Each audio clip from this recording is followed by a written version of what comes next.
I always thought that being a backup pilot meant one thing. You were the support, the safety net, the one who only stepped in if everything else failed. But nothing in my life had prepared me for the day that everything would fail, and I would become the one people had to depend on. My name is Captain Sarah Walker, and the moment the aircraft hit turbulence that felt unlike any I had felt before, I knew this was no ordinary flight. We were cruising at 30,000 feet, the hum of the engines steady, the cabin serene in its rhythm of routine chatter and comfortable normalcy. Yet beneath that surface calm, a storm was brewing in ways not at all visible on the radar. That day would test not just my training, but my resolve, my identity, and the very core of what it means to lead. It started subtly, nothing dramatic. A soft vibration in the yoke that didn't feel quite right, like a heartbeat slightly out of rhythm. My co-pilot glanced at me, eyebrow raised, and in that split second of mutual recognition, it was as if the aircraft spoke directly to us. The next moment the instruments flickered, and one of the alert lights blinked red in a sequence that didn't correspond with any standard diagnostic pattern I had ever seen. Pilots learn to trust their instincts, even when gauges lie, and mine was shouting that something was wrong. Very wrong. I reached for the checklists, but before I said a word, the voice of the commander came over the intercom. Calm, reassuring, authoritative. The kind of voice that makes everyone believe that no matter what is happening, control is absolute. He said, "Remain on course. Maintain our assignment. Everything is under control." But control slipped through our fingers like sand in a storm. The next warning light was louder, the tone sharper, and then the cabin shook, not violently at first, but enough to disturb the calm. People in the passenger area exchanged looks, clinging to routines that were already breaking down. And in that moment, when the first real signs of real danger appeared, I felt my heartbeat slow and widen. Not out of fear, but out of clarity. When crisis arrives, your mind doesn't spiral. It focuses. It sharpens. And I didn't feel fear. I felt responsibility. Then, without warning, the commander's voice went silent. I turned in my seat just in time to see him slump forward, eyes glassy, body unresponsive. I called out his name, not sure if I expected a reply, and when none came, the realization hit me with a kind of impact only clarity can deliver. I was now the one in charge. The backup pilot, the one whom everyone else had dismissed, the one no one thought would ever have to take command in the thick of danger, was now the only pilot conscious, coherent, and capable of navigating us through the unknown. That moment was terrifying, not because of the danger in the air, but because of the gravity of responsibility pressing into my chest like a physical force. I took a breath, inhaling the recycled air of the cockpit, and I reminded myself of every lesson, every simulation, every hour logged in practice flights. This aircraft was more than metal and circuitry. It was nearly 100 souls trusting me with their lives. And as I reached for the comms, my voice steady but thick with the weight of truth, I said, "This is Captain Walker. The commander is unresponsive. I am assuming control." Those words changed everything. The instruments were not cooperating. The altimeter spun erratically, the navigational systems lagged, and the warning tones sang an eerie song of malfunction. I realized that this wasn't just a medical emergency. This was a mechanical crisis made exponentially worse by the vacuum of leadership.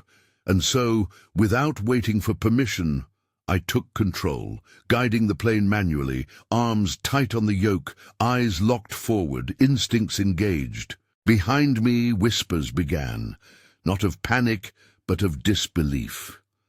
I could hear one of the senior soldiers mutter under his breath, "She's just the backup," as if that phrase alone contained the meaning of incapacity. But I refused to let others define my ability in that moment. I had trained for this. I had read every manual, memorized every response protocol, and practiced for months in simulators for the unpredictable. But no simulation can mimic the fear of living souls depending on you. I began a slow, careful descent because we could not continue at altitude with systems malfunctioning.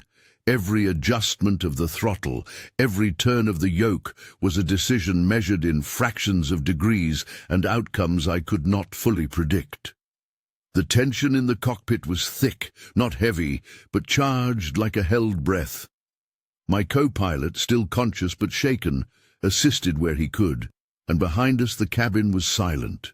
The silence was not peaceful. It was tense, filled with anticipation. "Captain," a voice, shaky, unsure, came over the comms. "You need to ask for approval before altering course."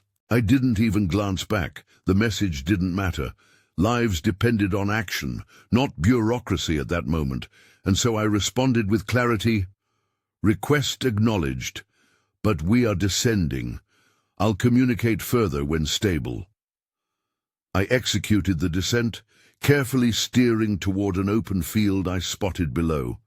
A terrain far from ideal, but far better than continuing through erratic systems at cruising altitude. At about half descent, another problem emerged. The left engine began to sputter.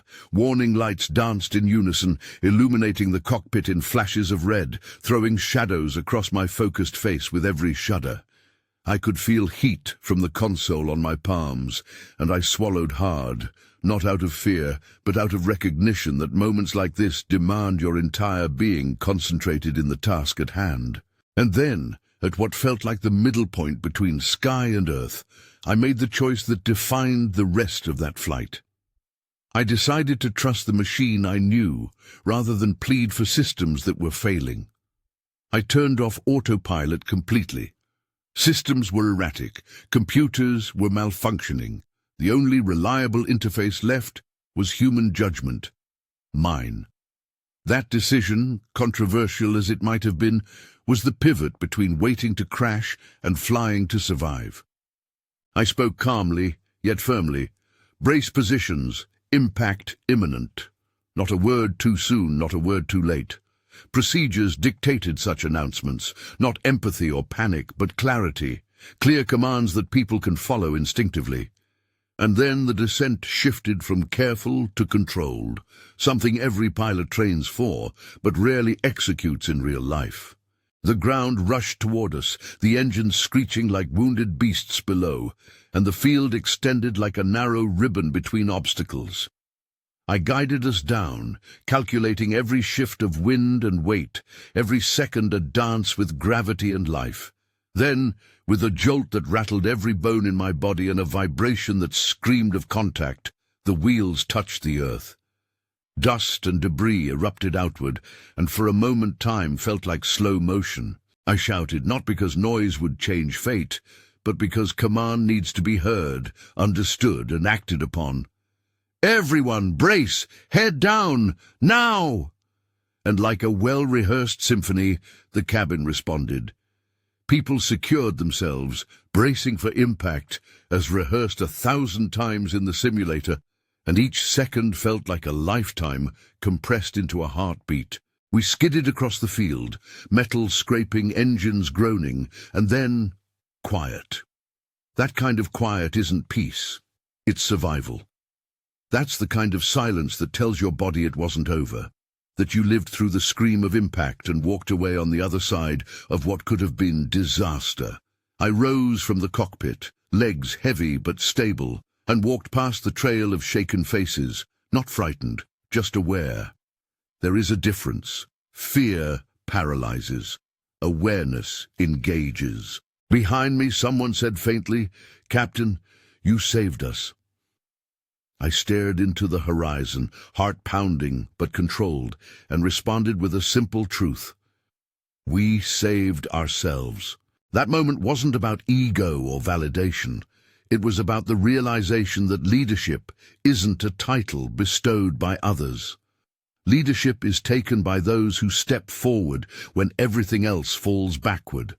And yes, I was the backup pilot, the one no one expected to command. But in that crucible of chaos, limitation becomes meaningless. Later, when the rescue teams arrived, and the evaluations were made, and the stories retold, what mattered most wasn't that I had flown a crippled plane to the ground.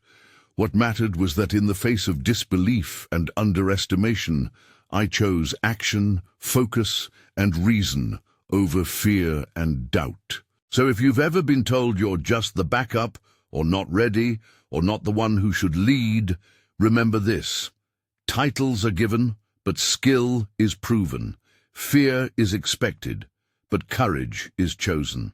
And in the end, survival isn't about perfection, it's about persistence in the face of impossible odds. If you've ever risen above what others expected of you, share your story with Van Taken the Flight. Because sometimes the world needs to remember that the ones who rise in crisis are the ones who never stopped believing in themselves, even when everyone else doubted.